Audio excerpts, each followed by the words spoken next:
Hi, welcome to Rev'd Up for Sunday, a lectionary podcast from the clergy of St. Mark's Episcopal Church in New Canaan, Connecticut. I'm Justin Crisp. I'm Elizabeth Garnsey. I'm Peter Walsh. And today we have a fabulous, even if I do say so myself, a fabulous guest who's going to be our guest preacher this coming Sunday, Dr. Jewelle Bickel. Also happens to be my spouse. Dr. J, as she's known around St. Mark's, is a lecturer in Catholic Studies at Sacred Heart in Fairfield, Connecticut. She also teaches at Mercy College in New York and Dobbs Ferry, and Westchester Community College in Valhalla, New York. And we're so glad, Jewelle, that you're with us, because Jewelle is a philosopher, so she's going to make sure that we're thinking clearly. And thinking clearly is of the essence of this passage, clearly about who you are, whose you are, and where you're going to sit. Mm-hmm. Let's take a look.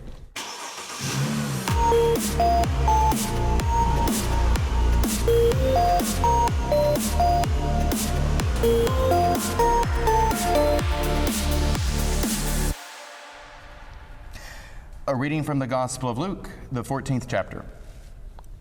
On one occasion, when Jesus was going to the house of a leader of the Pharisees to eat a meal on the Sabbath, they were watching him closely. And when he noticed how the guests chose the places of honor, he told them a parable. When you are invited by someone to a wedding banquet, do not sit down at the place of honor, in case someone more distinguished than you has been invited by your host. And the host who invited both of you may come and say to you, give this person your place. And then in disgrace, you would start to take the lowest place. But when you are invited, go and sit down at the lowest place, so that when your host comes, he may say to you, friend, move up higher.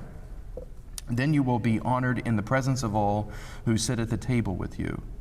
For all who exalt themselves will be humbled, and those who humble themselves will be exalted. He said also to the one who had invited him, when you give a luncheon or a dinner, do not invite your friends or your brothers or your relatives or rich neighbors, in case they may invite you in return and you will be repaid. But when you give a banquet, invite the poor, the crippled, the lame, and the blind, and you will be blessed, because they cannot repay you, for you will be repaid at the resurrection of the righteous. The word of the Lord. Thanks be to God. What do you guys make of the dinner party? Well, there are a lot of dinner parties in Luke and in the Gospels, and I think this is a classic story from Jesus or illustration, I should say, a metaphor that he draws a lot upon, and it's so rich. And obviously they know this scenario where they would go to a dinner party, and they've all experienced the people who hustle for the head seat and all that. And it's really great. So I think this is a passage for me from a higher up vantage point, that it's about reputation and shame, and it's about the humble being exalted and the exalted now being humbled. So I make of it that we are all given a challenge to find out where we're getting our sense of self-worth from and our sense of reputation, and how we jockey for that in our lives. And are we looking to others for that? Can we look to God for that? And it's, once again, a big reversal of what our minds want to be wired for, and our culture definitely wants to be wired for. So a lot more to say on that, but I think that's kind of what it's about at first read for me. Mm-hmm. I'm really happy that we are talking about this reading today, because I think it has a tendency to be misread by well-meaning people, just looking at it. I remember a Sunday school teacher of mine, bless her heart, she was so sweet and kind, but trying to teach this to us when we were kids, and basically saying, this means you should just put yourself in the lower place, like just assume less of yourself, so everyone else will compliment you and lift you up, right? Which is maybe not the way in which Jesus meant us to take this, right? And so I think that Elizabeth's point is totally right. It's about where your sense of self-worth is coming from, and in philosophy, we talk about humility in a few different ways. It's both related to your social status, and it's also related to sort of thinking rightly about yourself, right? So that involves not thinking too lowly of yourself, and not thinking too highly of yourself. It's sort of just right. It's, the Goldilocks of sort of self-assessment. Yeah, beautiful. Love having, first of all, welcome. That's good. Thank you. Love having the philosopher join the theologian here.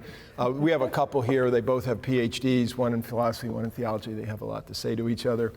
And amen to what you're talking about here. I think that for the story, as you started us in, Elizabeth, this is a kingdom story, right? This is a kingdom. This is a kingdom of God story versus a kingdom of the world story. And Roman social order, as we know, was super hierarchical, really boys' culture. Like we might talk about boys as being very hierarchical. We might talk about a female disposition of being more in a circle. The Greco-Roman culture was very hierarchical and very set before. Jesus, just like we talked a few weeks ago about Jesus sort of hammering certain things, like sell your possessions, he hammers away at this question about places of honor. Remember the Pharisee who is in places of honor, and all of these teachings always go back to humility before God. And that's the kingdom disposition of the heart. And once again, it's, as you point out, it's the God of reversal. It's the turning the upside downness of the culture that we are all raised in and trained in. And he's just simply saying, and here we go. And this could be, again, this is like the Magnificat. These are teachings that fall out of Mary's inspired teaching right at the start of Luke. Yeah, I think it's helpful too to read this not just both in its narrative context, of course, which we've been doing over the last couple of weeks in Luke, but in its cultural context, in terms of Greco-Roman and Jewish Hellenistic thought at the time. So this is I totally agree. This is a teaching about humility, and there were lots of teachings about humility running around, and Jesus is one among many in a kind of marketplace of teachings about humility. Jesus is not the only person who likes humility, who advises humility. The Greco-Roman philosophers, Jewelle, you could say a lot more about this than I could, of course, but classical philosophers were all about humility, but all about humility for certain kinds of people, right? So the task of being humble is basically determined by your social class. It's very appropriate for the humble to be humble. That would be a very typical statement of classical Greco-Roman thought, right? What Jesus does here is he makes humility a universal command for all people, period. He makes it about humanity as such. It's a human vocation to be humble. And then you get into the question of, okay, so what does that mean, right? But that is in itself, that's the first revolution in this great reversal that Jesus is working here, is he's saying no to all of these, the philosophers of antiquity who said, if you're from a lower social class, yep, you shouldn't get uppity, right? The places of honor are reserved for people of honor, and places that are lower are for lower people. And Jesus says, nope, humility is the human vocation, period, period, full stop. Jewelle, you've thought a lot about humility, and you've gotten us started with the Goldilocks, self-assessment, right? Yeah. What else do you see here in the passage that you're bringing to it when you're preaching on Sunday and thinking about all this stuff about humility you've studied? I'm sure it comes to mind for you as well, since this is something that you study, is this idea of sort of humility. What does that mean? What does that look like, right? And this being the Christian virtue, especially, thinking about like Nietzsche, among others, right? So for Nietzsche, he thought that this was problematic. This is one of the problems with Christianity, is that we sought to be humble, that we sort of try to pull ourselves down, and that in doing that actually was trying to take strength in a different way, and was problematic.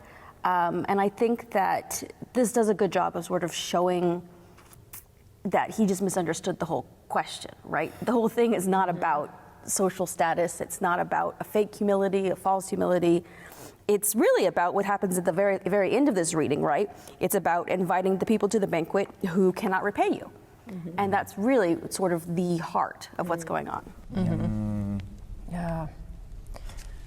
One of my favorite theologians is James Allison, who I've brought up before here, and he writes a lot about this idea of reputation and glory. And he writes really from a different passage in John about glory and how doxa in the Greek can be translated as reputation. And so God's glory is God's reputation, and that we all have this need to be recognized and glorified, so to speak. We want to have a good reputation among other people and from other people. Like, we draw from other people to validate our reputation.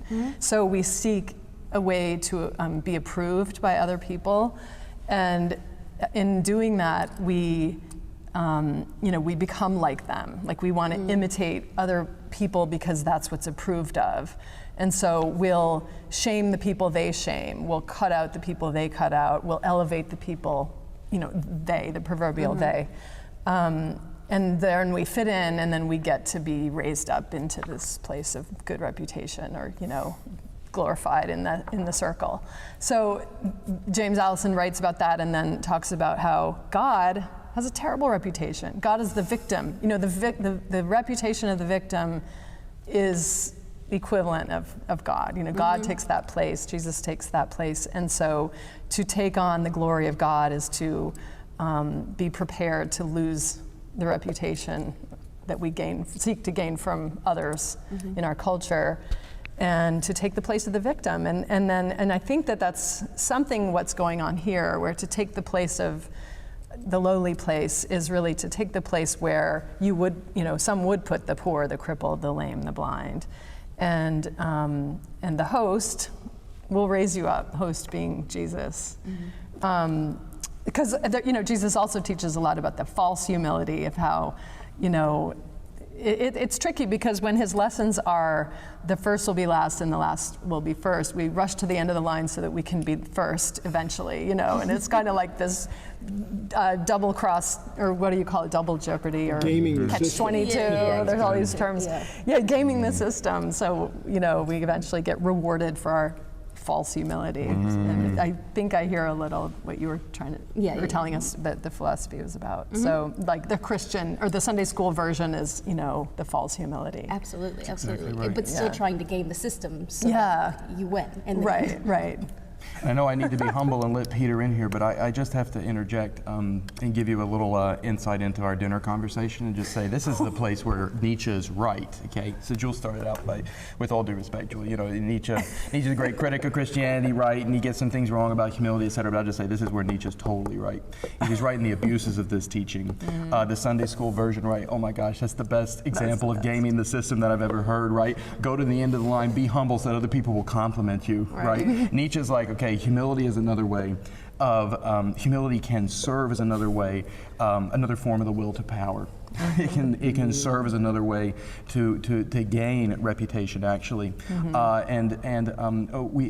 are in our culture, Nietzsche was right, I think, certain kinds of discourses of victimization which do confer power based on games like the Oppression Olympics or something like that. The Oppression Olympics would be like a pretty lighthearted way to put a certain kind of discourse in certain kinds of spaces, including. I've often experienced them in both church and academic circles, right? And this is not. I should say this. Nietzsche's point is that this is playing the Oppression Olympics, saying, well, actually, I'm at the bottom, right? And so I'm supposed to be the one with the most power. It's actually a way to disempower other people who may just be like one rung up from you in like the privilege meter or something. It's not actually about real solidarity with the oppressed. It's actually the undoing of actual solidarity with the oppressed, because it's another egoistic way of grasping power and authority and so on. And Jesus is trying to cut all of that off at the knees. True humility is about recognizing others. It actually doesn't have a lot to do with you. It actually doesn't have a lot to do with you. It has to do with diverting your attention for your need for recognition away from yourself towards others. So I think we have this like innate human craving for recognition, and the undoing of that is to start to recognize other people instead. And that's what's going on, I think, in this last part of the passage where he's saying, don't invite your friends or your brothers or relatives or rich neighbors. I don't think because there's something inherently wrong with friends or brothers or relatives or rich neighbors, but he says, don't invite them in case they may invite you in return and you would be repaid. So what Jesus is trying to advise us to avoid is inviting somebody, recognizing somebody so that they'll recognize us. And instead he says, recognize these people, recognize people who are actually disenfranchised because they can't recognize you, right? Recognize them, recognize their inherent human dignity, and turn the tables, right? Get your ego entirely out of it. Leave the oppression Olympics behind. This is not about you. It's actually about others, which means it's about God. That's what I think Jesus is up to. And in that sense, Jesus could say, yeah, Nietzsche, you're right, but you've not got the whole story.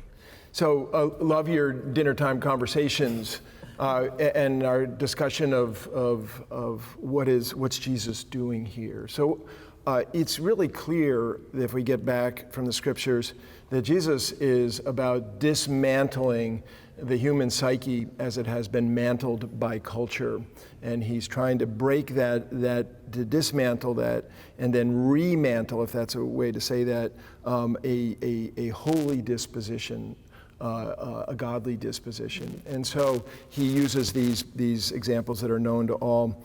And so, like, how does that happen? That's part of what we were talking about, the hilarious story of your well-meaning teacher who totally missed the point.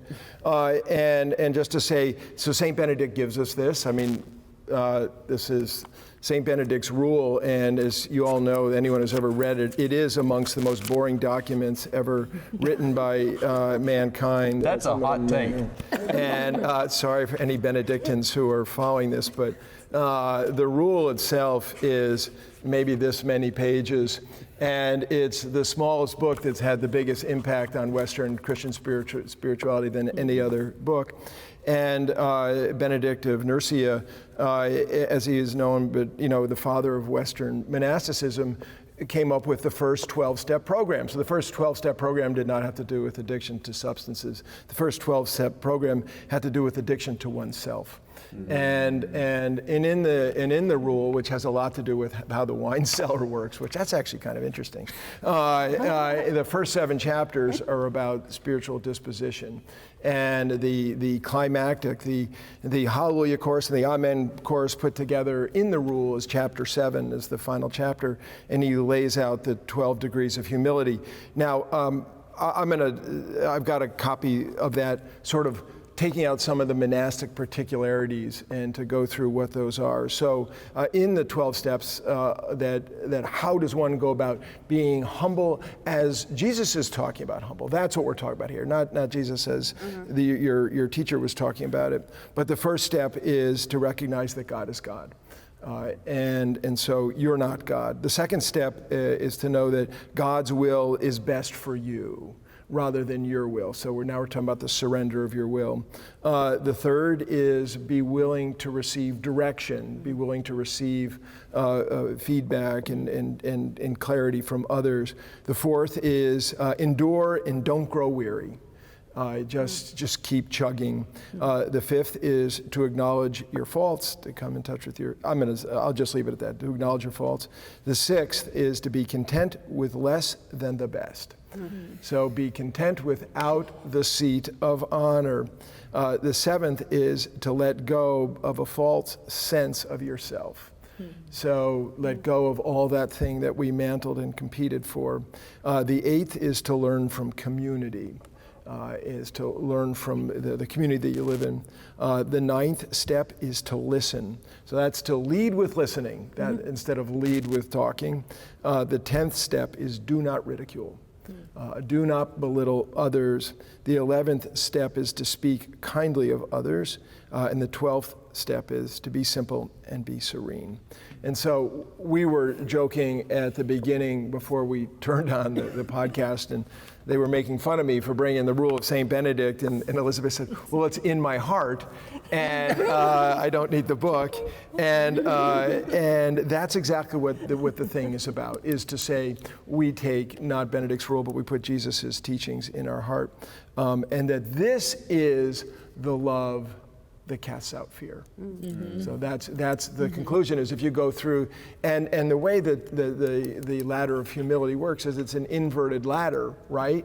the lower you go, the higher you go. It's like an Escher drawing. I don't see those so much anymore, but they were popular when I was a boy. So, is the ladder going up or is it going down? So the farther down you go into the ladder, the more you let go of your esteem, the higher you go. So the whole thing is inverted. It's brilliant. It is totally brilliant. Yeah, I wanted to look at the, jump in on number 3, I think, the be willing to receive direction. So Elizabeth, you were talking about this concern sometimes for reputation and the way that we spend time with others who we think are, worthy so that they can think us worthy so that we can but I think there's also a way in which we can actually use that sort of desire for good, and that is by finding people who are genuinely humble, who have this real humility, and emulating them and practicing what they do, right? And so I think that could be a way in which we could use this sort of sense of which we want to be a part of a group and feel connected, to find people who really have this sort of energy and try to act how they act in situations. And I think that would end up being a lot of not looking at yourself, as you were saying, and looking at others, and might be a way to genuinely descend and ascend, as it were. Absolutely. Yeah, I think when you're steeped in listening, and you're steeped in listening for the inner voice of God, and then it resonates in another person's life, then it's somebody worth emulating. And I guess it has to start with recognizing that God is God, and starting with that. Not even the person who's appearing so godly is God. Absolutely. And Absolutely. I mean, I'm just agreeing with you completely. Yeah, totally. No, I think that's a very good point. Yeah, I love that. I think that may be the key to figuring out what it means to be repaid at the resurrection of the righteous, because that would be easy also to turn into a form of gaming the spiritual system, right? Making sure that you get at the end of the line so that you get the most stars in your crown whenever you get to heaven, right? So that you get the most compliments from God. But I think if we're reading this as about recognition, and whether we whether we're networking as hard as we can so that we can make sure that we're with the in crowd so that they'll recognize us, and so on and so forth, or whether we're simply we're listening to the world and seeking and serving Christ in all persons, seeking Christ in all persons, as our baptismal covenant says. Whether we're other focused and we're seeking to recognize others rather than to get recognized. I think the secret of how to do that is not being repaid at the resurrection of the righteous in the sense of like, I'm going to get X number of stars in my crown in direct proportion to how humble I was on earth and how far back in the line I was, but rather I'm recognized first and foremost as a beloved child of God by God. And that frees me from craving all of the reputation, the doxa, the glory of others in this world, which creates hierarchical structures, which really churn up people's lives, totally churn up people's lives, right? And Jesus is naming some of the people who are being churned up in his day, right? The poor, those who aren't able-bodied, and just to say, the same thing is absolutely true of our day too, right? 100%. Yeah. So can I ask a question then related to this, is listening what you're talking about? So, right, Jesus's society was one that was very hierarchical, right, where it was important to know your place and position. And I think we have a world that's very similar to that, right, where social status is important. And it's easy, well, not easy, but, Jesus saying, always, be humble, makes sense. I mean, he still got invited to all the best dinner parties and everything, right? But what about, but he wasn't trying to, get a raise at work or something. So how do we do that in this society? So I take a whack at that, and I think it has to do with the word that popped out from your last conversation was craving. What do we crave? And our cravings, I think it's a fascinating question about what do we crave. And I think that I'm reminded of a story, and I don't know whose story it is, but it's a story that was shared from this pulpit many times, and so it might have been Ann Richards, God rest her soul, a story that she told, or maybe it's a story of a friend of mine from Arizona. But early on, the story goes, a man who was known to some friend was dying of AIDS. And and you may remember the story. And it was Anne. It was Anne, yes, an incredible story. And as the veil between life and death became thinner and more transparent, he started to wear sunglasses while he was lying in bed. And he found that he could see people's light, the light that they had, the light that's in us, not just our chi, not just our energy, but our holy energy.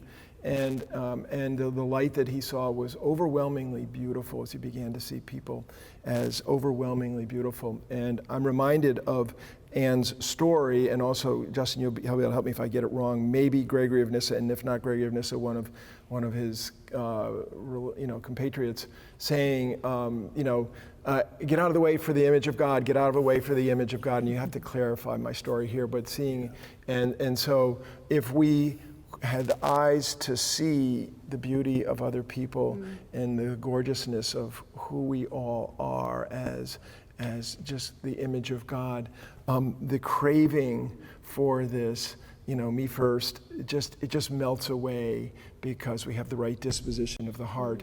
And I think that, we might fuss and fume about Jesus as setting the bar in places that are too high for us. What are we going to do? Sell all of our possessions? What are we going to do? Not judge? What are we going to do? I'm going to have to talk to her first. All this stuff that you're like, oh man, why am I following this guy? He's too hard to follow. But what he's really trying to do is just dismantle this stuff and help us to have the eyes of God. And when we have the eyes of God, we were talking about a podcast a few weeks ago about God's pleasure. What is our pleasure? The eyes of God are God's pleasure. It's our pleasure because it makes me want to say words are not appropriate for the podcast. It's so awesome and it's so beautiful that's what dismantles all of this. You just don't have the crave and need for it. And we waste so much of our life energy about stuff that doesn't matter at all because we're all going to end up both 6 feet under and in the presence of the divine, right? And we can just blow like years of our life trying to claw our way someplace that doesn't actually matter. And we all know this because we're in the business of listening to people's eulogy. Nobody cares if you're the senior vice president. That's so true. They don't care. They don't care. No one cares about your achievements. They only care about who you were as a person when they give their eulogies. Did you love?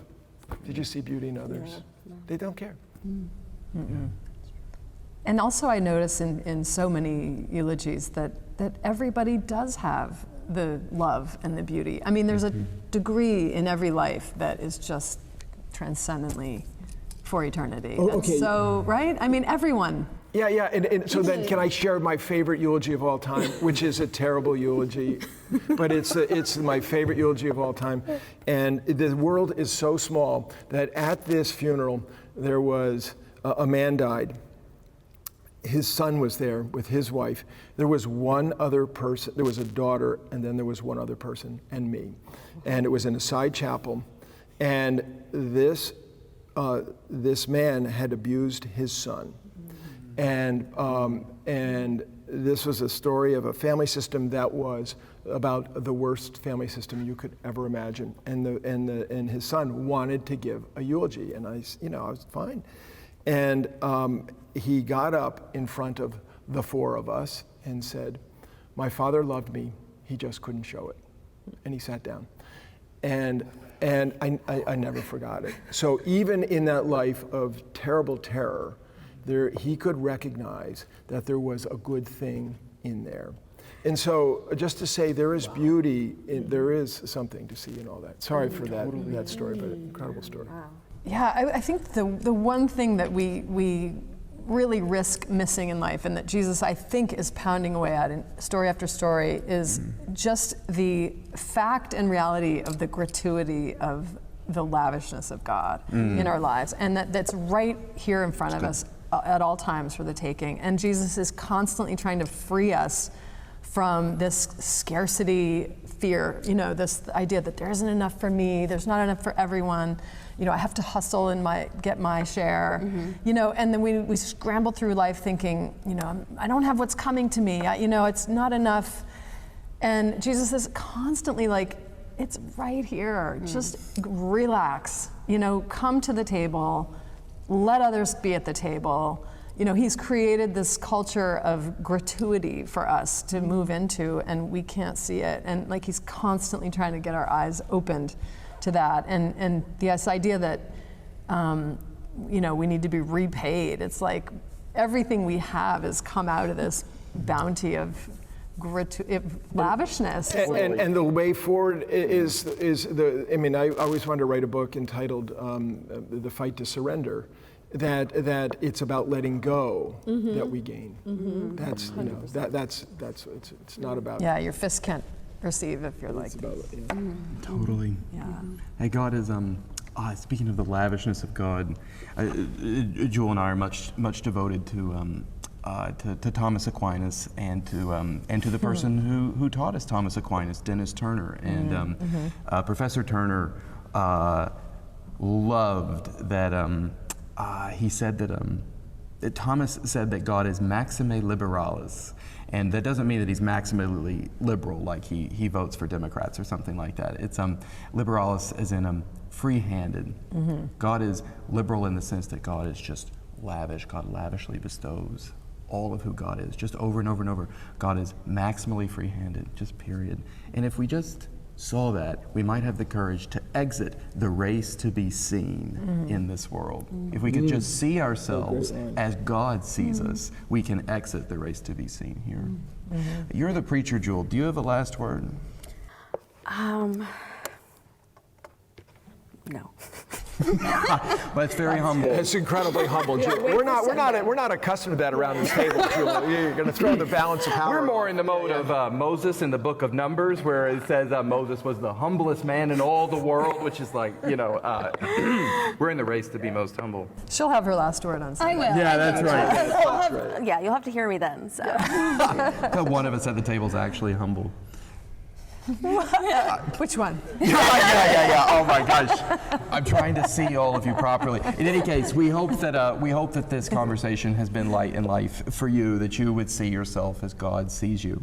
And we look forward to many of you joining us in person here in New Canaan or online to hear Dr. J bring the word and try to make some clear sense out of everything we've talked about today. Please like, share, and subscribe and help us to share the good news of this gospel with the world in great need of it. God bless you. Take care. Bye-bye.